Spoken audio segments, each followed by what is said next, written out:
ہمیں بیٹھے بیٹھے حضرت قاری رحیم بخش رحمۃ اللہ علیہ کی وہ قربانی یاد آئی۔ ان کے باب میں دنیا جانتی ہے کہ پاکستان میں حضرت قاری فتح محمد صاحب رحمۃ اللہ علیہ کے بعد پانی پتی سلسلے کی اشاعت میں جو صف اولیٰ کے شخص کہلائے ہیں وہ حضرت قاری رحیم بخش رحمۃ اللہ علیہ ہے، سلسلے رحیمیہ۔ ان سے متعلق لکھا ہے کہ ان کی ایک جوان بیٹی ایک بیماری میں مبتلا ہو گئی، ایک مدت تک وہ بیمار رہی، پھر بیماری بڑھتے بڑھتے یہاں تک پہنچی کہ نوبت اس کی آ گئی کہ کبھی اس بیٹی کی والدہ پوری رات بیدار رہتی اور اس کی نگرانی کرتی، اس کی سانسوں کو جانچا کرتی تھی کہ سانس جاری ہے یا نہیں۔ ایک روز والدہ اس کی نگرانی کرتی تو ایک روز حضرت قاری رحیم بخش رحمۃ اللہ علیہ پوری رات نگرانی کرتے۔ پوری رات کی بیداری کے بعد بھی کبھی درس ناگا نہیں فرمائے، کبھی نہیں، ناگا بہت دور کی بات، تاخیر تک منظور نہیں تھی۔ پھر کیا قصہ پیش آتا ہے؟ ایک رات حضرت قاری صاحب رحمۃ اللہ علیہ کی نوبت تھی، ان کی باری تھی، وہ بچی کو دیکھ رہے تھے۔ رات کے آخری حصے میں بچی کا انتقال ہو گیا۔ حضرت قاری رحیم بخش رحمۃ اللہ علیہ صبح ہوئی، فجر کے بعد اپنے افراد خانہ سے یہ کہہ کر درسگاہ تشریف لے جاتے ہیں۔ بچوں سمجھنے کی ضرورت ہے، کیا اساتذہ ہوتے ہیں۔ اپنے افراد خانہ سے یہ کہہ کر درسگاہ تشریف لے جاتے ہیں کہ اس کو غسل بھی دے دیں اور اس کی تکفین بھی کر دیں، تدفین کا جب وقت ہو جائے گا تو ہم حاضر ہو جائیں گے۔ یہ کہہ کر ایک والد اپنی اس بیٹی کو چھوڑ کے جا رہا ہے جس کے لیے نہ معلوم اس نے کتنی راتیں قربان کی تھی۔ درسگاہ تشریف لے جاتے ہیں اور پھر درسگاہ میں پورا درس دیا۔ ظہر کی نماز ہونے والی تھی، بچی کی تدفین کا وقت آ لگا، آپ نے سبق روک لیا اور اپنے تلامذہ سے کہا کہ بچوں آپ کو معلوم ہے کہ میری جوان بیٹی اتنے دنوں سے ایسے مہلک مرض میں مبتلا تھی، آج اس کا انتقال ہو گیا ہے، جنازے کا وقت ہوا ہے، آپ میں سے جو چاہے اس کے جنازے میں شرکت کر لیں۔ اس لیے بچوں ہمیں یہ سمجھنے کی ضرورت ہے کہ ہمارے اساتذہ کرام جن قربانیوں کے ساتھ، جن جذبات کے ساتھ کام کر رہے ہیں، جب تک ہم ان کی قدر نہیں پہچانیں گے، یاد رکھیے علم میں کبھی برکت نہیں آ سکتی، علم میں کبھی برکت نہیں آ سکتی۔ علمی برکات کے لیے عظمتوں کی راہ اختیار کرنی پڑتی ہے، اپنے اساتذہ کرام سے محبت پیدا کرنی پڑتی ہے، اپنے قلوب میں ان کے لیے جگہ بنانی پڑتی ہے، تب جا کے علوم میں برکات آیا کرتی ہے۔ مجھے یاد ہے کہ حضرت الاستاذ رحمۃ اللہ علیہ کے یہاں جب ہم تخصص کے سال میں قراءت صباح کے لیے عشاء کے بعد ہمارے سبق کا وقت تھا، حضرت قاری انیس صاحب رحمۃ اللہ علیہ کے یہاں 1982 کی بات کر رہا ہوں، جب ہمیں مدرس بنا دیا گیا تھا، ان کو دق کا مرض لگ گیا، ٹی بی ہو گئی، درجہ تشریف نہیں لاتے تھے، ہمت ہی نہیں تھی ان کے بلغم سے خون آ رہا تھا، بلغم میں خون بھی آ رہا تھا، لیکن عشاء کے بعد ہمارا سبق کبھی ناگا نہیں ہوا۔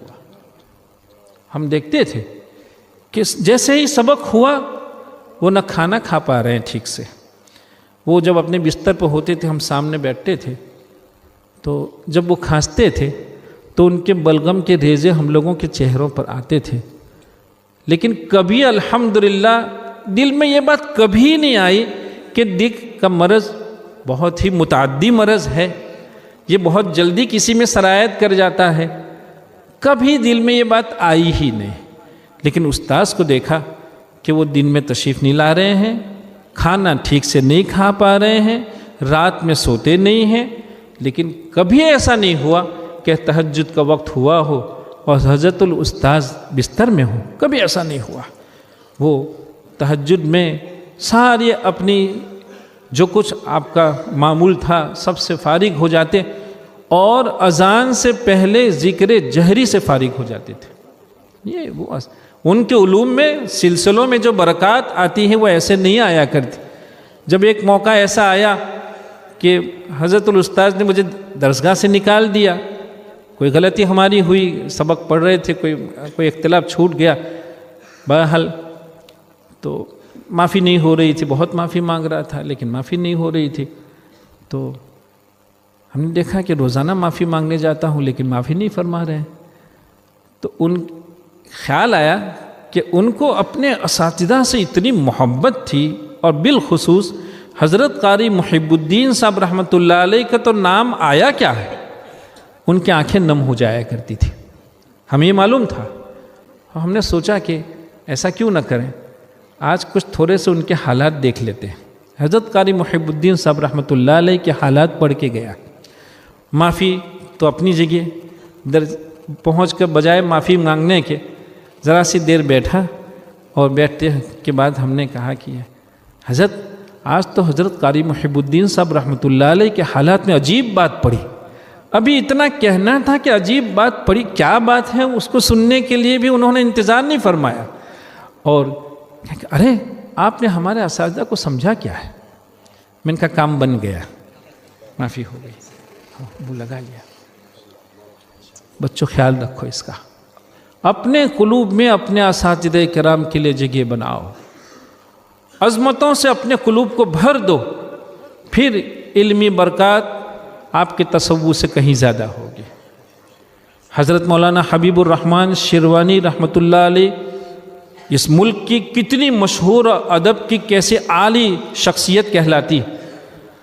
حضرت مولانا ابوالکلام آزاد رحمۃ اللہ علیہ کے غبار خاطر میں جو خطوط چھپے ہیں 26 خطوط ان کے نام پر ہیں، حضرت مولانا حبیب الرحمن شیروانی رحمۃ اللہ علیہ کے نام پر. اتنا بڑا شخص، لیکن جب وہ علی گڑھ حضرت مولانا لطف اللہ علی گڑھی کے یہاں تحصیل علم کے لیے جاتے، حضرت مولانا حبیب الرحمن شیروانی رحمۃ اللہ علیہ یہ وہ تھے کہ ان کے گھرانے میں سلطنت چل رہی تھی، ریاست چل رہی تھی، اتنے متمول اور صاحب ثروت، اتنے مالدار گھرانے کے. وہ جب اپنے گھر سے نکلتے تو گھوڑے پر سوار ہوتے، ایک خادم کو ساتھ لے چلتے. حضرت مولانا لطف اللہ علی گڑھی رحمۃ اللہ علیہ کا مکان جب 1 میل دور ہوتا تھا، وہ گھوڑے سے اتر جاتے تھے، اپنے خادم سے کہہ دیتے تھے کہ اب اس کو تم سنبھالو. حضرت الاستاذ کی یہاں گھوڑے پہ جانا، گھوڑے کی سواری یہ شان ہوا کرتی. استاذ کی یہاں کہیں شان ہوتی، وہاں تو بچھنا ہوتا ہے. تو 1 میل دور سے اتر جایا کرتے تھے.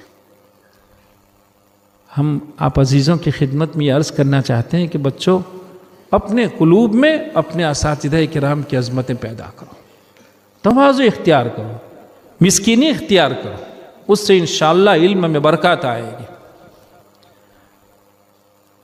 یہ جس فن کو آپ لے کر چل رہے ہیں مبارک ہے آپ کو. ہم نے آپ کے مسابقے کو سن کر جہاں ہمیں کئی ناحیوں سے اطمینان ہوا، وہاں ایک بڑی خوشی اس بات کی ہوئی کہ دیکھیے دنیا بدلتی ہے، ذوق بدلتا ہے. ایک مرتبہ ہم لوگ گئے لکھنؤ، ایک پوری ٹیم گئی، اور حضرت قاری وسیم صاحب اب تو وہ رحمۃ اللہ علیہ ہیں، اللہ تعالیٰ انہیں غریق رحمت فرمائے، ان کے درجات کو اللہ تعالیٰ بلند فرمائے.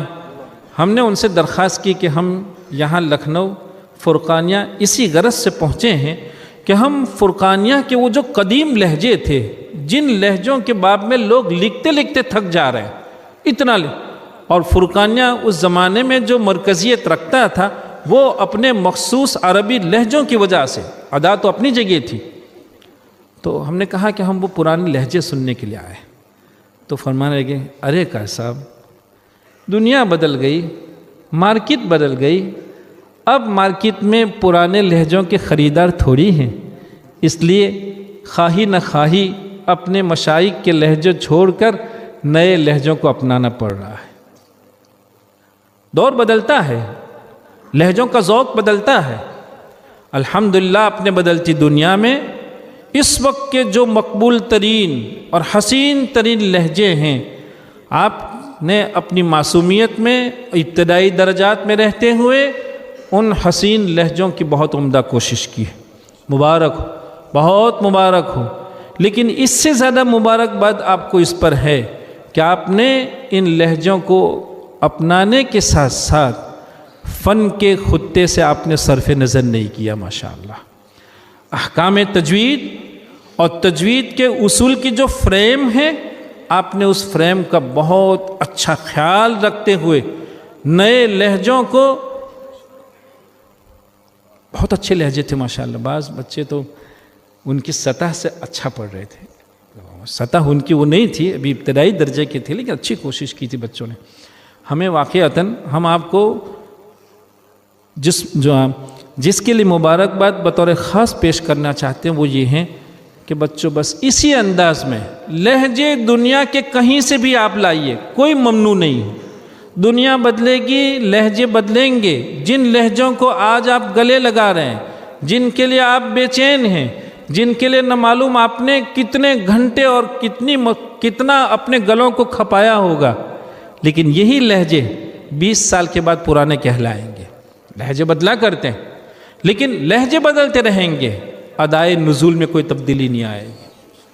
حضرت جبریل علیہ السلام اداؤں کی جن نفاستوں کو اور جس کمال کو لے کر تشریف لائے ہیں، یہ درسگاہیں، ان درسگاہوں کو وجود ہی اس لیے دیا گیا ہے کہ ایک امت کا مختصر طبقہ ہے جو کیفیت نزول کی باریکیوں کو، اس کی نزاکتوں کو، اس کی نفاستوں کو سمجھے گا، اور یہی طبقہ ان نفاستوں کو اپنے میں پیدا کرے گا اور بعد والے طبقے تک یہ منتقل کرے گا۔ امت ہماری آپ کی خدمت اسی لیے کر رہی ہے، اسی لیے کر رہی ہے امت۔ الحمدللہ آپ نے آج ہی درجے میں ایک سبق آیا تھا، فرققن مستفلا من احرفی وحاضرا تفخیم لفظ الالف، اس پر ہم گفتگو کر رہے تھے۔ ہم نے بچوں سے کہا کہ دیکھو، یاد رکھو، ذرا سی ایک حرف باریک ہے، اس میں ذرا سی تفخیم مل رہی ہے اور ارباب فن اس پر نوٹ لکھ رہے ہیں کہ یہ غلط، اس سے احتراز ہونا چاہیے۔ ایک حرف جب آپ عربی بولیں گے ارن الباطل باطلا، تو ظاہر بات ہے عربی تکلم میں یہ با کا الف جو مفخم تلفظ کیا جاتا ہے وہ ایک خاص خوبصورتی پیدا کرتا ہے، اس میں عربیت معلوم۔ لیکن یہ یاد رکھنے کی ضرورت ہے کہ عربی کا اسلوب ایک مدت بعد بدل جایا کرتا ہے۔ 50-60 سال پہلے کی عربی اور اس وقت کی عربی آپ دیکھیے، دونوں کا نہج، دونوں کا اسلوب بدلا ہوا ہے، تکلم بدلتا ہے۔ عربی کا تکلم اپنی جگہ ہے، لیکن قرآن کریم کا تکلم، اس کا تلفظ وہاں دودھ پانی الگ کر کے دے دیا گیا ہے۔ مفخمہ اتنے ہیں، مرققہ اتنے ہیں، ختم، بس۔ اب ہمیں اپنی زبانوں کی تربیت کرنی ہے کہ مرقق ہی زبان سے آئے گا اور مفخم ہی زبان سے آئے گا۔ ارباب فن نے، ہم نے بچوں کو سنایا کہ بچوں، آپ کو معلوم ہے ہم تو آپ کو بار بار ٹوکتے ہیں، کٹائی چھٹائی تو ہوتی ہی ہے، اور پھر ہماری طرح کوئی تلخ آدمی ہو، کڑوا آدمی ہو تو پوچھئے ہی کیا ہے بھئی۔ تو لیکن یہ معلوم ہونا چاہیے، کتابوں میں لکھا ہے، علامہ مرشی رحمۃ اللہ علیہ نے اس کو لکھا ہے کہ طالب علم کی ادا کی جانچ تو استاذ کرتا ہے، کیا صحیح ہے کیا غلط ہے، کتنا صحیح کتنا غلط، تو طالب علم کی ادا کی جانچ کے لیے تو استاذ ہے۔